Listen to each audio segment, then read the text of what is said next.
ناظرین اکرام السلام علیکم، ایک نئی ویڈیو کے ساتھ آپ کی خدمت میں حاضر ہیں۔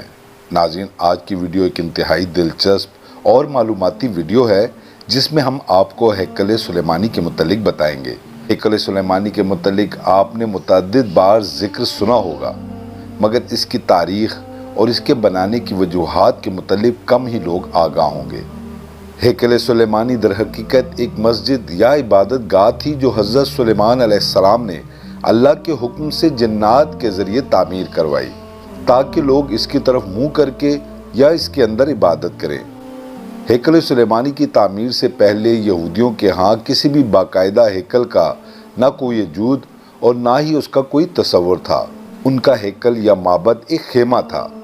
اس خیمے میں تابوت سکینہ رکھا ہوتا تھا جس کی جانب یہ رخ کر کے عبادت کرتے تھے۔ روایات کے مطابق یہ تابوت جس لکڑی سے تیار کیا گیا تھا اسے شمشاد کہتے ہیں اور اسے جنت سے حضرت آدم علیہ السلام کے پاس بھیجا گیا تھا۔ یہ تابوت نسل در نسل انبیاء سے ہوتا ہوا حضرت موسیٰ علیہ السلام تک پہنچا۔ اس مقدس تابوت میں حضرت موسیٰ علیہ السلام کا عصا، من و سلوہ اور دیگر انبیاء کی یادگاریں تھیں۔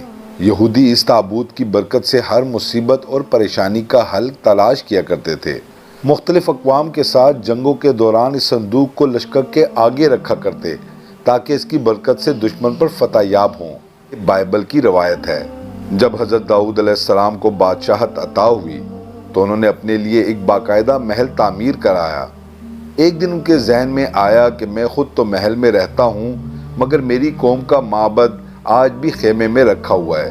آپ نے ہیکل کی تعمیر کا ارادہ کیا اور اس کے لیے ایک جگہ کا تعین کیا گیا۔ ماہرین نے آپ کو مشورہ دیا کہ اس ہیکل کی تعمیر آپ کے دور میں ناممکن ہے، آپ اس کا ذمہ اپنے بیٹے حضرت سلیمان علیہ السلام کو دے دیجئے۔ چنانچہ حضرت سلیمان علیہ السلام نے اپنے دور حکومت کے چوتھے سال میں اس کی تعمیر کا باقاعدہ آغاز کیا۔ آج اس کی بناوٹ اور مضبوطی سے اندازہ لگایا جا سکتا ہے کہ یہ تعمیر انسانوں کے بس کی بات نہ تھی۔ اتنے بھاری اور بڑے پتھروں کو ان جنات کی طاقت سے چنا گیا جن پر حضرت سلیمان علیہ السلام کی حکومت تھی۔ ہیکل کی پہلی تعمیر کے دوران ہی حضرت سلیمان علیہ السلام اس دنیا سے رخصت ہو گئے، لیکن جنات کو پتہ نہ چل سکا اور انہوں نے ہیکل کی تعمیر مکمل کر دی۔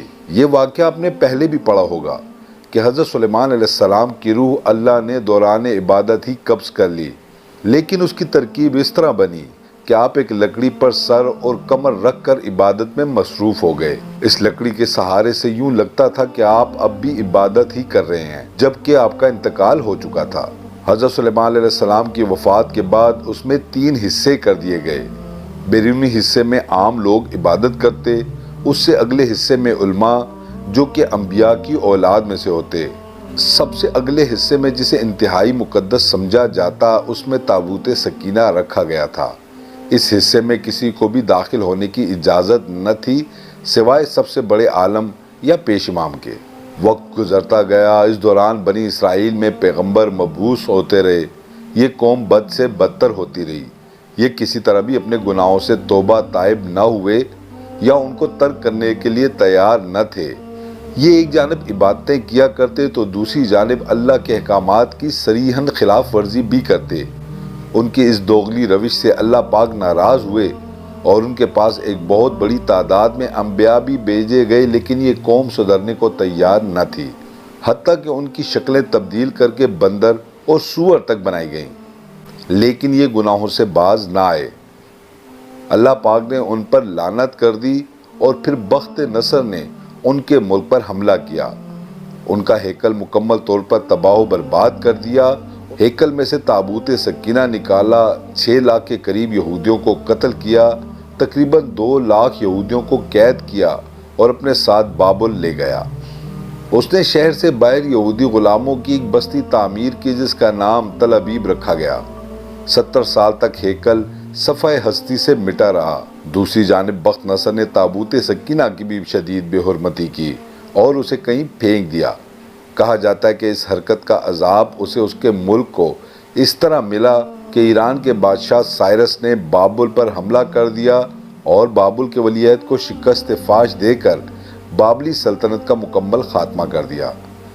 سائرس ایک نرم دل اور انصاف پسند حکمران تھا۔ اس نے تل ابیب کے تمام قیدیوں کو آزاد کر کے ان کو واپس یروشلم جانے کی اجازت دے دی اور ساتھ میں ان کو ہیکل کی نئی سرے سے تعمیر کی بھی اجازت دی۔ چنانچہ ہیکل کی دوسری تعمیر 537 قبل مسیح میں شروع ہوئی، لیکن تعمیر کا کام سر انجام دینے والوں کو اپنے ہم وطن دشمنوں کی اتنی زیادہ مخالفت کا سامنا کرنا پڑا کہ تعمیراتی کام جلد ہی عملی طور پر بند ہو گیا۔ اس کی حکمرانی کے دوسرے سال میں حضرت زکریا علیہ السلام نے وہاں کے گورنر زروبابل اور سردار کاہن یوشع کی حوصلہ افزائی کی کہ وہ ہیکل کی تعمیر ثانی دوبارہ کریں۔ پوری قوم کی پرجوش تائید اور ایرانی حکام بذات خود بادشاہ کی آشیرواد سے ہیکل ثانی اپنی اضافی تعمیرات سمیت 4.5 سال کے عرصے میں 520 سے 515 قبل مسیح تک پایہ تکمیل کو پہنچا، لیکن اس بار بھی اس میں تابوت سکینہ نہ مل سکا۔ اس کے بارے میں آج تک معلوم نہیں ہو سکا کہ بخت نصر نے اس کا کیا کیا۔ کچھ لوگوں کا کہنا ہے کہ اس مقدس صندوق کی مزید توہین سے بچانے کے لیے اسے اللہ پاک کے حکم سے کسی محفوظ مقام پر معجزانہ طور پر چھپا دیا گیا، جس کا کسی انسان کو علم نہیں، لیکن یہودی اس کی تلاش میں پورے کرۂ ارض کو کھود ڈالنا چاہتے ہیں۔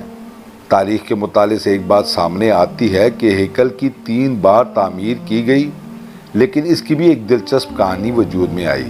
ہیرودس بادشاہ، جو کہ حضرت عیسیٰ علیہ السلام کی پیدائش سے چند سال پہلے کا بادشاہ تھا، اس نے جب اس کی بہتر طریقے سے تعمیر کی نیت کی تو یہودیوں کے دل میں ایک خوف پیدا ہوا کہ اگر اسے نئے سرے سے تعمیر کے لیے گرایا گیا تو یہ دوبارہ تعمیر نہ ہو سکے گا۔ ہیرودس نے ان کو بہلانے کے لیے کہا کہ وہ صرف اس کی مرمت کرانا چاہتا ہے، گرانا نہیں۔ چنانچہ 19 قبل مسیح میں اس نے ہیکل کے ایک طرف کے حصے کو گرا کر اسے تبدیلی کے ساتھ اور کچھ اور وسیع کر کے تعمیر کروایا۔ یہ طریقہ کامیاب رہا اور یوں یہودیوں کی عبادت میں خلل ڈالے بغیر تھوڑا تھوڑا کر کے ہیکل گرایا جاتا رہا اور اس کی جگہ نیا اور پہلے سے مختلف ہیکل وجود میں آتا رہا۔ کچھ عرصہ بعد حضرت عیسیٰ علیہ السلام کا ظہور ہوا۔ اللہ کے اس رسول پر ایک بار پھر یہودیوں نے حسب معمول مظالم کے پہاڑ توڑنے شروع کر دیے۔ دراصل وہ اپنے مسیحا کے منتظر تھے جو دوبارہ آ کر ان کو پہلے جیسی شان و شوکت عطا کرتا۔ حضرت عیسیٰ علیہ السلام کے مصلوب ہونے کا واقعہ پیش آیا۔ آپ کے مصلوب ہونے کے 70 سال بعد ایک بار پھر یہودیوں پر اللہ کا عذاب نازل ہوا۔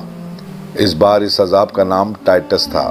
یہ رومی جرنیل بابل کے بادشاہ بخت نصر سے بھی زیادہ ظالم ثابت ہوا۔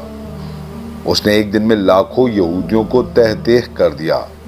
اس نے ہیرودس کے بنائے ہوئے عظیم الشان ہیکل کی اینٹ سے اینٹ بجا دی اور یہودیوں کو ہمیشہ کے لیے یروشلم سے نکال باہر کیا۔ یہودی پوری دنیا میں بکھر کر اور رسوا ہو کر رہ گئے۔ کم و بیش 1800-1900 سال تک بھٹکنے کے بعد برطانیہ نے جب فلسطین پر قبضہ کیا تو ساتھ ہی ایک ناجائز بچے اسرائیل کو فلسطین میں جنم دے دیا، اور یوں صدیوں سے دھکے کھانے والی قوم کو ایک بار پھر اس ملک اسرائیل میں اکٹھے ہونے کی اجازت مل گئی۔ اب یہودیوں کا مشن ہے کہ جلد از جلد اسی ہیکل کی تعمیر کی جائے اور اس میں تخت داؤد اور تابوت سکینہ کو دوبارہ رکھا جائے، تاکہ ایک بار پھر یہ اپنے مسیحا کے آنے پر پوری دنیا میں اپنی حکومت قائم کر سکے۔ وہ یہ کام انتہائی تیز رفتاری سے کر رہے ہیں۔